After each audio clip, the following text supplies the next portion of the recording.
Hello, welcome to Digital Farm TV Rural News. I'm Andy Walker. Federal budget highlights for Australia's eastern seaboard farmers include a big spend on an inland freight rail project dubbed the Steel Mississippi and nationally a $1 billion boost for National Landcare. Key budget points included $8.4 billion for inland freight rail between Melbourne and Brisbane, $1 billion in Landcare funding locked in for 5 years, new food safety requirements for importers and power to hold product at the border, a new authority nicknamed the Bank of Barnaby to be established to deliver $4 billion worth of concessional loans to farmers. Live export industry gets $8.3 million to develop a new welfare assurance program.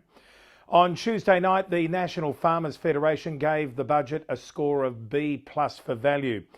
Federal Agriculture Shadow Joel Fitzgibbon was less impressed. Australian grain growers are weathering climate change and getting on with the business of growing production, according to a new ABARES report this week. Spokesman Peter Gooday said the Farm Performance and Climate Report used ABARES farm survey data and climate data between 1977 and 2015 to identify the effect of climate on farm productivity. Parts of southwestern Australia and southeastern Australia had been heavily affected by declines in average winter rainfall. The good news was that farmers were successfully adapting to these changes. Deputy Prime Minister and Minister for Agriculture Barnaby Joyce this week announced $20 million in funding for a new invasive species research centre to be called the Centre for Invasive Species Solutions. The new centre would build on the success of the Invasive Animals Cooperative Research Centre's decade-long track record of providing solutions to some of Australia's most challenging and complex pest problems. The centre would continue to maintain strong collaborations between the Australian and state and territory governments and industry and research agencies. Chair of Invasive Animals Limited, Helen Cathels, applauded Barnaby Joyce's passion for tackling these critical national invasive animal pest challenges. Meat and Livestock Australia is attempting to extract value from Brexit in the UK and is pushing forward the lobbying campaign for open market access for Australian beef and lamb. MLA Managing Director Richard Norton said Brexit and the UK's decision to call a snap general election for early June added new urgency to progressing Australia's red meat trade ambitions. This was given that the UK's new trade policy, including quotas and tariffs, would most likely be set up during the coming 6 months. Norton said MLA had moved quickly to build on its long-standing presence in Europe and bolster the campaign to secure equivalent market access for Australian red meat in the UK.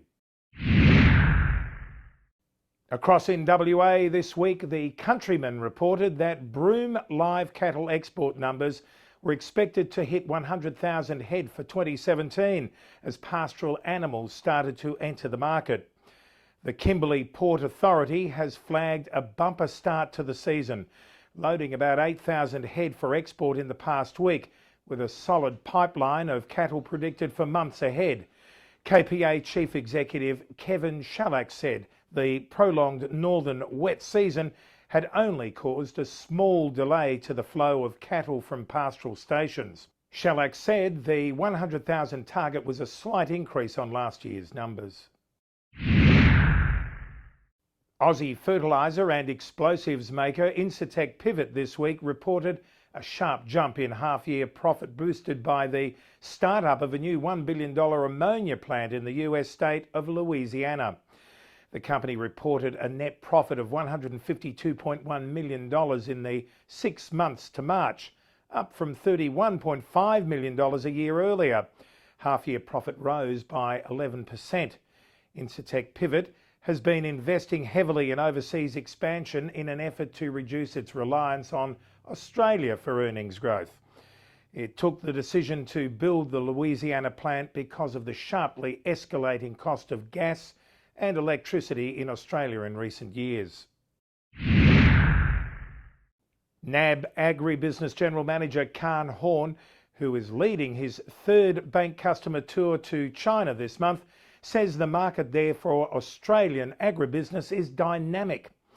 The Chinese placed a strong focus on face-to-face meetings to build business relationships.